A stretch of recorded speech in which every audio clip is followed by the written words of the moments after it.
प्रेम से बोलिए बृहस्पति देवता की जय। आज बृहस्पतिवार के दिन सुनिए बृहस्पति देवता की संपूर्ण कथा और आरती। बृहस्पतिवार व्रत की पौराणिक कथा के अनुसार प्राचीन समय की बात है। भारतवर्ष में एक राजा राज्य करता था। वह बड़ा प्रतापी और दानी था। वह नित्य प्रति मंदिर में भगवान के दर्शन करने जाता था। वह ब्राह्मण और गुरु की सेवा किया करता था। उसके द्वार से कोई भी याचक निराश होकर नहीं लौटता था। वह प्रत्येक गुरुवार को व्रत रखता और पूजन करता था। हर दिन गरीबों की सहायता करता था, परंतु ये सब बातें उसकी रानी को अच्छी नहीं लगती थी। वो न तो व्रत करती, न ही किसी को एक भी पैसा दान में देती थी और राजा से भी ऐसा करने को मना किया करती थी। एक समय की बात है कि राजा शिकार खेलने वन को चले गए थे। घर पर रानी और दासी थी। उसी समय गुरु बृहस्पति साधु का रूप धारण करके राजा के दरवाजे पर भिक्षा मांगने आए। साधु ने रानी से भिक्षा मांगी तो वह कहने लगी, हे साधु महाराज, मैं इस दान और पुण्य से तंग आ गई हूँ। इस कार्य के लिए तो मेरे पतिदेव ही बहुत हैं। अब आप ऐसी कृपा करें कि हमारा सारा धन नष्ट हो जाए और मैं आराम से रह सकूं। साधु रूपी बृहस्पति देव ने कहा, हे देवी, तुम बड़ी विचित्र हो। संतान और धन से कोई दुखी नहीं होता है, इसको तो सभी चाहते हैं। पापी भी पुत्र और धन की इच्छा करता है।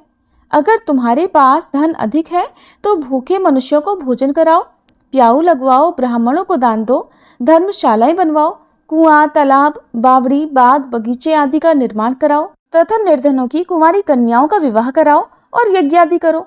इस प्रकार के कर्मों से आपके कुल का और आपका नाम परलोक में सार्थक होगा और स्वर्ग की प्राप्ति होगी। किंतु रानी साधु की इन बातों से खुश नहीं हुई। उसने कहा, हे साधु महाराज, मुझे ऐसे धन की बिल्कुल आवश्यकता नहीं जिसको मैं अन्य लोगों को दान दूं या जिसको रखने और संभालने में ही मेरा सारा समय नष्ट हो जाए। तब साधु ने कहा, हे देवी, अगर तुम्हारी ऐसी ही इच्छा है तो जैसा मैं तुम्हें बताता हूँ तुम वैसा ही करना। बृहस्पतिवार के दिन घर को गोबर से लीपना, अपने केशों को पीली मिट्टी से धोना, राजा से कहना वह दाढ़ी कटवाए, भोजन में मांस मदिरा खाना, कपड़ा धोबी के यहाँ धुलने देना। इस प्रकार 7 बृहस्पतिवार करने से तुम्हारा सब धन नष्ट हो जाएगा। ऐसा कहकर साधु महाराज रूपी बृहस्पति देव अंतर्ध्यान हो गए। रानी ने साधु के कहे अनुसार 7 बृहस्पतिवार तक वैसा ही करने का विचार किया। साधु के बताए अनुसार कार्य करते हुए केवल 3 बृहस्पतिवार ही बीते थे कि उसकी समस्त धन संपत्ति नष्ट हो गई। भोजन के लिए दोनों समय परिवार तरसने लगा तथा सांसारिक भोगों से दुखी रहने लगा। तब वह राजा रानी से कहने लगा, हे रानी, तुम यहाँ पर रहो, मैं दूसरे देश को जाता हूँ। क्योंकि यहाँ पर मुझे सभी मनुष्य जानते हैं, इसलिए मैं यहाँ कोई काम नहीं कर सकता। मैं परदेश जा रहा हूँ, वहाँ कोई काम धंधा करूँगा, शायद हमारे भाग्य बदल जाएं। ऐसा कहकर राजा परदेश चला गया। वह वहाँ जंगल से लकड़ी काट कर लाता और शहर में बेचता। इस तरह जीवन व्यतीत करने लगा। इधर राजा के बिना रानी और दासियां दुखी रहने लगी। किसी दिन भोजन मिलता और किसी दिन जल पीकर ही रह जाती। एक बार रानी और दासियों को 7 दिन तक बिना भोजन के रहना पड़ा तो रानी ने अपनी दासी से कहा, हे दासी, यहाँ पास ही के नगर में मेरी बहन रहती है, वह बड़ी धनवान है। तू उसके पास जा और वहां से 5 सेर बेझर मांग कर ले आ, जिससे कुछ समय के लिए गुजर हो जाएगा। दासी रानी की बहन के पास गई। रानी की बहन उस समय पूजा कर रही थी। दासी ने रानी की बहन से कहा, हे रानी, मुझे आपकी बहन ने भेजा है, मुझे 5 सेर बेझर दे दो। दासी ने ये बात अनेक बार कही, परंतु रानी की बहन ने कोई उत्तर नहीं दिया, क्योंकि उस समय वह बृहस्पतिवार की कथा सुन रही थी। जब दासी को रानी की बहन से कोई उत्तर नहीं मिला तो वह बहुत दुखी हुई। उसे क्रोध भी आया। वह लौटकर रानी से बोली, हे रानी, आपकी बहन तो बहुत ही घमंडी है। वह तो छोटे लोगों से बात भी नहीं करती। मैंने उससे बहुत बार कहा, लेकिन उसने कोई उत्तर नहीं दिया। मैं वापस चली आई। रानी बोली, हे दासी, इसमें उसका कोई दोष नहीं है। जब बुरे दिन आते हैं तब कोई सहारा नहीं देता। अच्छे बुरे का पता विपत्ति में ही लगता है। अब तो जो ईश्वर की इच्छा होगी वही होगा। ये सब हमारे भाग्य का दोष है। उधर रानी की बहन ने सोचा कि मेरी बहन की दासी आई थी, परंतु मैं उससे नहीं बोली, इससे वह बहुत दुखी हुई होगी। अतः कथा सुनकर और विष्णु भगवान का पूजन समाप्त कर वह अपनी बहन के घर आई और कहने लगी, हे बहन, मैं बृहस्पतिवार का व्रत कर रही थी। तुम्हारी दासी हमारे घर गई थी, परंतु जब तक कथा होती है तब तक हम लोग न उठते हैं और न बोलते हैं, इसलिए मैं नहीं बोली। कहो दासी क्यों गई थी? रानी बोली, बहन, हमारे घर अनाज नहीं था। वैसे तुमसे कोई बात छिपी नहीं है, इस कारण मैंने दासी को तुम्हारे पास 5 सेर बेजर लेने के लिए भेजा था। रानी की बहन बोली, बहन देखो, बृहस्पति भगवान सबकी मनोकामनाएं पूर्ण करते हैं। देखो, शायद तुम्हारे घर में अनाज रखा हो। ये सुनकर दासी घर के अंदर गई तो वहां उसे एक घड़ा बेजर का मिल गया। उसे बड़ी हैरानी हुई क्योंकि उसने एक एक बर्तन देख लिया था। उसने बाहर आकर रानी को बताया। दासी अपनी रानी से कहने लगी, हे रानी देखो, वैसे हमको जब अन्न नहीं मिलता तब हम रोज व्रत ही तो करते हैं। अगर इनसे व्रत की विधि और कथा पूछ ली जाए तो उसे हम भी किया करेंगे। दासी के कहने पर रानी ने अपनी बहन से बृहस्पतिवार व्रत के बारे में पूछा। उसकी बहन ने बताया, हे रानी बहन, बृहस्पतिवार को सूर्योदय से पहले उठकर स्नान करके बृहस्पतिवार का व्रत करना चाहिए, लेकिन उस दिन सिर नहीं धोना चाहिए। बृहस्पतिवार के व्रत में चने की दाल और मुनक्का से विष्णु भगवान का केले के वृक्ष की जड़ में पूजन करे तथा दीपक जलावे। उस दिन एक ही समय भोजन करे। भोजन पीले खाद्य पदार्थ का करे और कथा सुने। इस प्रकार करने से गुरु भगवान प्रसन्न होते हैं, अन्न पुत्र धन देते हैं, मनोकामना पूर्ण करते हैं। व्रत और पूजन की विधि बताकर रानी की बहन अपने घर लौट गई। रानी और दासी दोनों ने निश्चय किया कि बृहस्पति देव भगवान का पूजन जरूर करेंगे। 7 दिन बाद जब बृहस्पतिवार आया तो उन्होंने व्रत रखा। घुड़साल में जाकर चना और गुड़ बीन लाई तथा उसकी दाल से केले की जड़ तथा विष्णु भगवान का पूजन किया। अब पीला भोजन कहाँ से आए? दोनों बड़ी दुखी हुई, परंतु उन्होंने व्रत किया था, इस कारण बृहस्पति देव भगवान प्रसन्न थे। एक साधारण व्यक्ति के रूप में वे 2 थालों में सुंदर पीला भोजन लेकर आए और दासी को देकर बोले, हे दासी, ये भोजन तुम्हारे और रानी के लिए है, तुम दोनों कर लेना। दासी भोजन पाकर बहुत प्रसन्न हुई और रानी से बोली, रानी जी भोजन कर लो। रानी को भोजन आने के बारे में कुछ नहीं पता था, इसलिए वह दासी से बोली, जा तू ही भोजन कर, क्यों तू व्यर्थ में हमारी हंसी उड़ाती है। तब दासी बोली, रानी, एक व्यक्ति भोजन दे गया है। तब रानी कहने लगी, वो भोजन तेरे लिए ही देकर गया है, तू ही भोजन कर। दासी ने कहा, वह व्यक्ति हम दोनों के लिए 2 थालों में भोजन देकर गया है, इसलिए मैं और आप दोनों ही साथ साथ भोजन करेंगे। फिर दोनों ने गुरु भगवान को नमस्कार कर भोजन किया। उसके बाद से वे प्रत्येक बृहस्पतिवार को गुरु भगवान का व्रत और पूजन करने लगी। बृहस्पति भगवान की कृपा से उनके पास धन हो गया, परंतु रानी फिर पहले की तरह से आलस्य करने लगी। तब दासी बोली, देखो रानी, तुम पहले भी इसी प्रकार आलस्य करती थी। तुम्हें धन रखने में कष्ट होता था, इस कारण सभी धन नष्ट हो गया।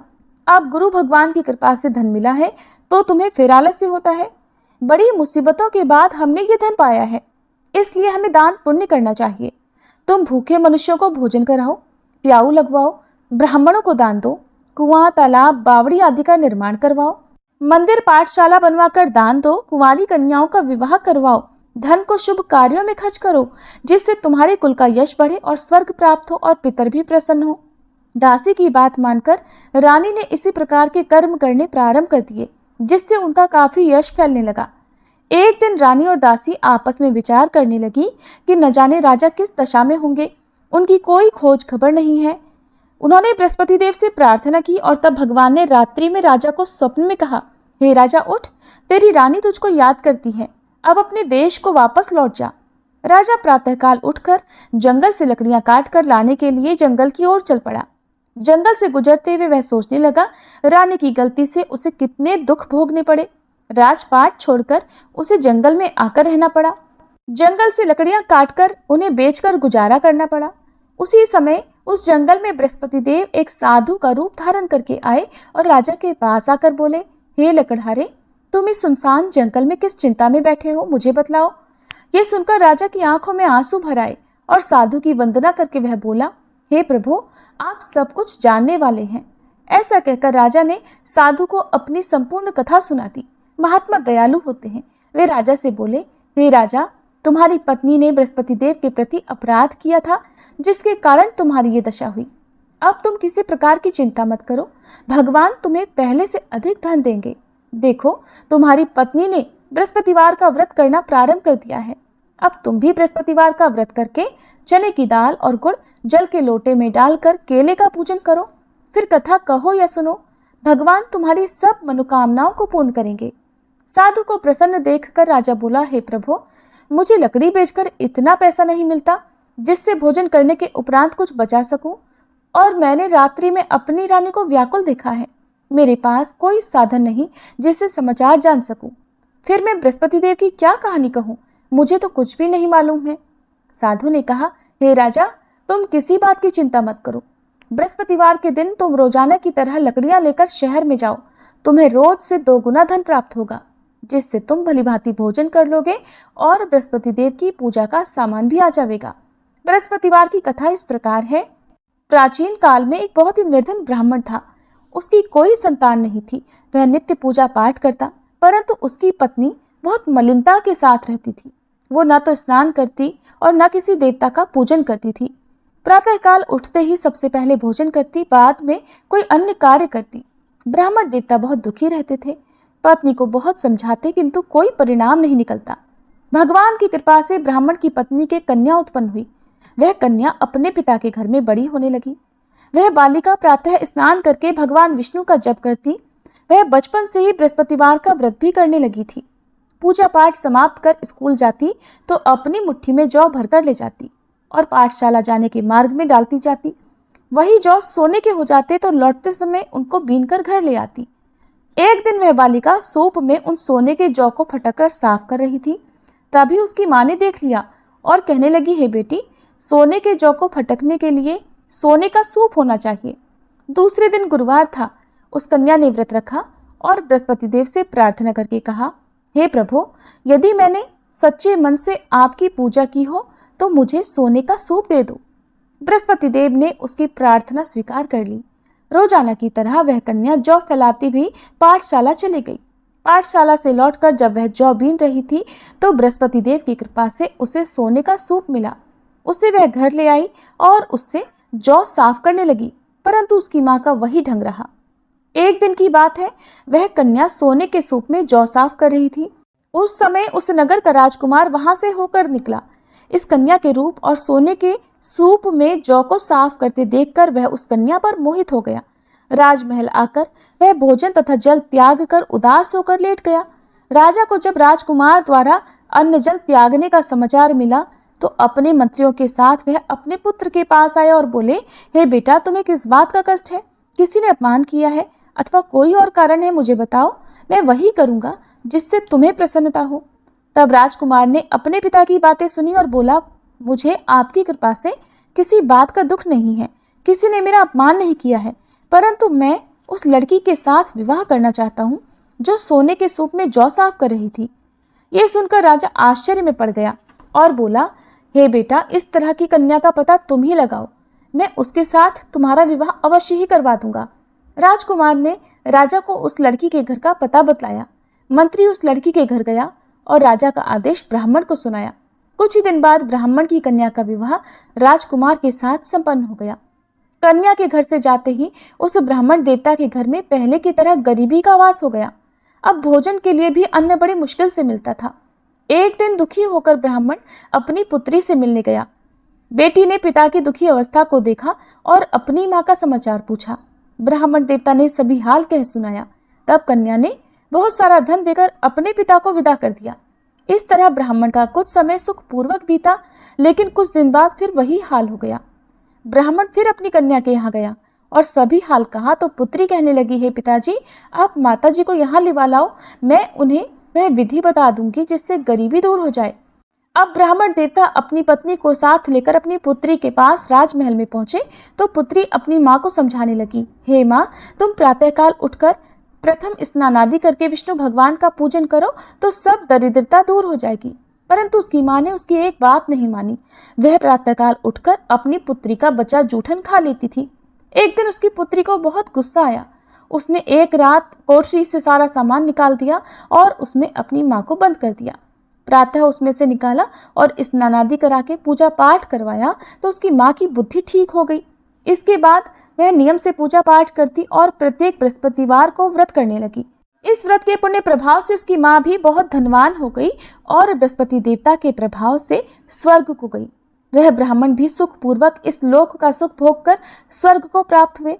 इस तरह कहानी कहकर साधु महाराज वहां से लोप हो गए। धीरे धीरे समय बीतने पर फिर बृहस्पतिवार का दिन आया। राजा जंगल से लकड़ी काटकर किसी शहर में बेचने गए। उसे उस दिन और दिनों से अधिक धन मिला। राजा ने चना, गुड़ आदि लाकर बृहस्पतिवार का व्रत किया। उस दिन से उसके सभी क्लेश दूर हुए। परंतु जब अगला गुरुवार का दिन आया तो वह बृहस्पतिवार का व्रत करना भूल गया। इस कारण बृहस्पति भगवान नाराज हो गए। उस दिन उस नगर के राजा ने विशाल यज्ञ का आयोजन किया तथा अपने समस्त राज्य में घोषणा करवा दी कि कोई भी मनुष्य अपने घर में भोजन ना बनाए और आग भी ना जलाए। समस्त जनता मेरे यहाँ भोजन करने आए। इस आज्ञा को जो न मानेगा उसको फांसी की सजा दी जाएगी। राजा की आज्ञा अनुसार राज्य के सभी निवासी राजा के भोज में सम्मिलित हुए, लेकिन लकड़हारा कुछ देर से पहुंचा, इसलिए राजा उसको अपने साथ महल में ले गए। जब राजा लकड़हारे को भोजन करा रहे थे तो रानी की दृष्टि उस खूंटी पर पड़ी जिस पर उसका हार लटका हुआ था। उसे हार खूंटी पर लटका दिखाई नहीं दिया। रानी को निश्चय हो गया कि मेरा हार उस लकड़हारे ने चुरा लिया है। उसी समय सैनिक बुलवाकर उसको कैद खाने में डलवा दिया। जब लकड़हारा कारागार में पड़ गया तो बहुत दुखी होकर विचार करने लगा कि न जाने कौन से पूर्व जन्म के कर्म से मुझे ये दुख प्राप्त हुआ है, और उसी साधु को याद करने लगा जो जंगल में मिला था। तत्काल बृहस्पति देव साधु के रूप में प्रकट हो गए और उसकी दशा को देखकर कहने लगे, अरे मूर्ख, तूने बृहस्पति देवता की कथा नहीं की, इस कारण तुझे दुख प्राप्त हुआ है। अब चिंता मत कर, बृहस्पतिवार के दिन कारागार के दरवाजे पर 4 पैसे पड़े मिलेंगे। उनसे तू बृहस्पति देव की पूजा करना तो तेरे सभी कष्ट दूर हो जाएंगे। अगले बृहस्पतिवार उसे कारागार के द्वार पर 4 पैसे पड़े मिले। राजा ने पूजा का सामान मंगवाकर कथा कही और प्रसाद बांटा। उसी रात्रि को बृहस्पति देव ने उस नगर के राजा को स्वप्न में कहा, हे राजा, तूने जिस आदमी को कारागार में बंद करा दिया है वह निर्दोष है, वह राजा है, उसे छोड़ देना। रानी का हार उसी खूंटी पर लटका हुआ है। अगर तू ऐसा नहीं करेगा तो मैं तेरे राज्य को नष्ट कर दूंगा। राजा प्रातःकाल उठा और खूंटी पर हार टंगा देखकर लकड़हारे को बुलाकर क्षमा मांगी तथा राजा के योग्य सुंदर वस्त्र आभूषण भेंट कर उसे विदा किया। गुरुदेव की आज्ञा अनुसार राजा अब अपने नगर को चल दिया। राजा जब नगर के निकट पहुंचा तो उसे बड़ा ही आश्चर्य हुआ। नगर में पहले से अधिक बाग, तालाब और कुएं तथा बहुत सी धर्मशाला, मंदिर आदि बने हुए हैं। राजा ने पूछा कि ये किसका बाग और धर्मशाला है? तब नगर के सब लोग कहने लगे, ये सब रानी और दासी द्वारा बनवाए गए हैं। राजा को आश्चर्य हुआ और गुस्सा भी आया। जब रानी ने खबर सुनी कि राजा आ रहे हैं तो उसने अपनी दासी से कहा, हे दासी, देख, राजा हमको कितनी बुरी हालत में छोड़ गए थे। वह हमारी ऐसी हालत देख कर लौट ना जाए, इसलिए तो दरवाजे पर खड़ी हो जा। रानी की आज्ञा अनुसार दासी दरवाजे पर खड़ी हो गई। जब राजा आए तो उन्हें अपने साथ महल में लिवा लाई। तब राजा ने क्रोध करके अपनी तलवार निकाली और पूछने लगा, बताओ, ये धन तुम्हें कैसे प्राप्त हुआ है? तब रानी ने बताया, हमें ये सब धन बृहस्पति देव के व्रत के प्रभाव से प्राप्त हुआ है। राजा ने तब निश्चय किया कि 7 रोज बाद तो सभी बृहस्पति देव का पूजन करते हैं, परंतु मैं रोजाना दिन में 3 बार कथा कहा करूंगा तथा रोज व्रत किया करूंगा। अब हर समय राजा के दुपट्टे में चने की दाल बंधी रहती तथा दिन में 3 बार वह कथा कहता। एक दिन राजा ने विचार किया कि चलो अपनी बहन के यहाँ आवे। इस तरह का निश्चय कर राजा घोड़े पर सवार होकर अपनी बहन के यहाँ चल पड़ा। रास्ते में उसने देखा कि कुछ आदमी एक मुर्दे को लिए जा रहे हैं।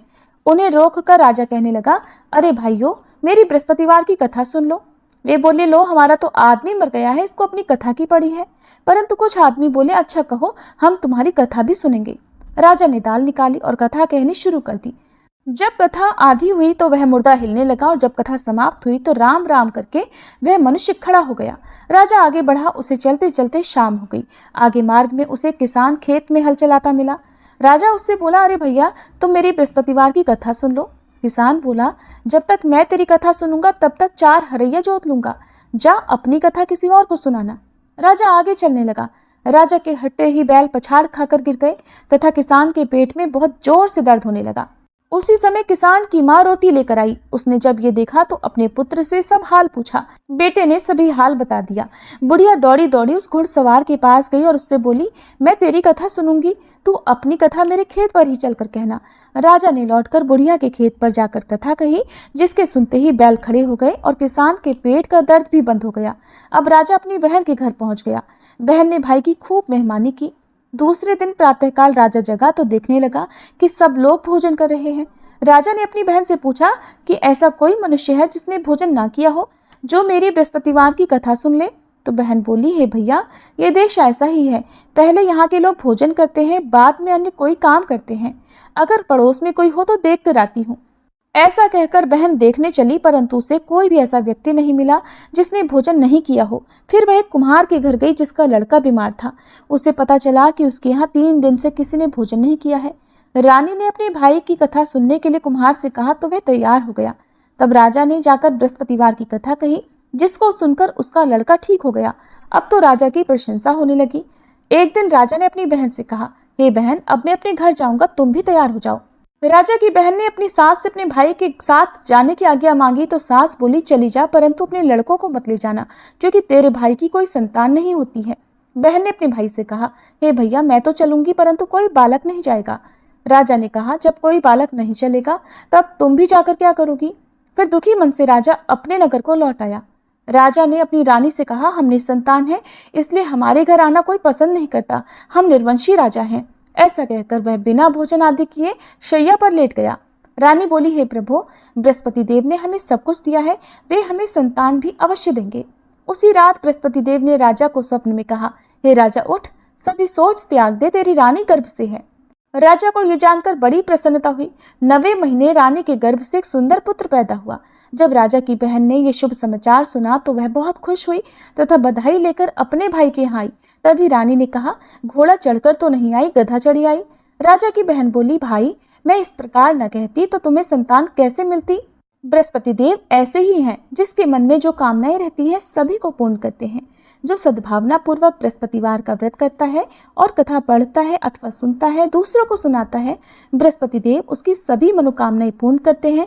बृहस्पति देव उनकी सदैव रक्षा करते हैं। जो संसार में सद्भावना और सच्चे मन से बृहस्पति देव का पूजन करते हैं, उनकी सभी मनोकामनाएं उसी प्रकार पूर्ण होती हैं जैसे रानी और राजा ने बृहस्पति देव की कथा का गुणगान किया, उनकी सभी इच्छाएं बृहस्पति देव ने पूर्ण की।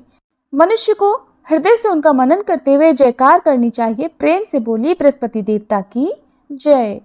ये थी बृहस्पतिवार व्रत कथा। अब सुनिए आरती। ओम जय बृहस्पति देवा, स्वामी जय बृहस्पति देवा, छिन छिन भोग लगाऊं, कदली फल मेवा। ओम जय बृहस्पति देवा, तुम पूर्ण परमात्मा, तुम अंतर्यामी, स्वामी तुम अंतर्यामी।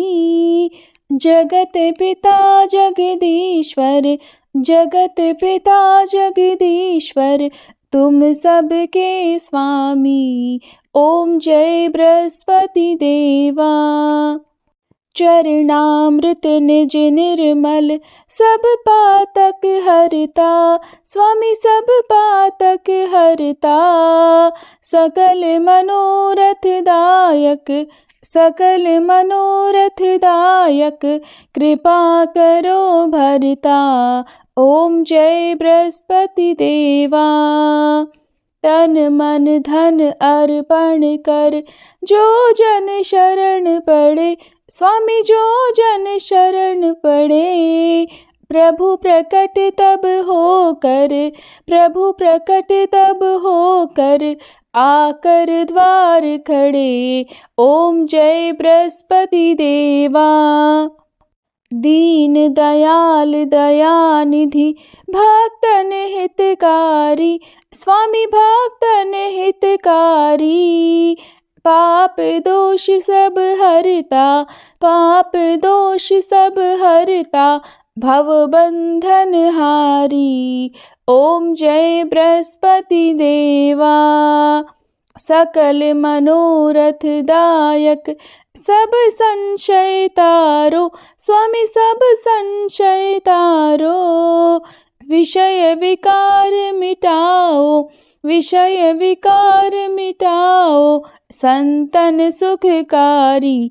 ओम जय बृहस्पति देवा, जो कोई आरती तेरी प्रेम सहित गावे, स्वामी प्रेम सहित गावे। ज्येष्ठानंद बंद सो सो निश्चय पावे। ओम जय बृहस्पति देवा, ओम जय बृहस्पति देवा, स्वामी जय बृहस्पति देवा। छिन छिन भोग लगाऊं, कदली फल मेवा, ओम जय बृहस्पति देवा।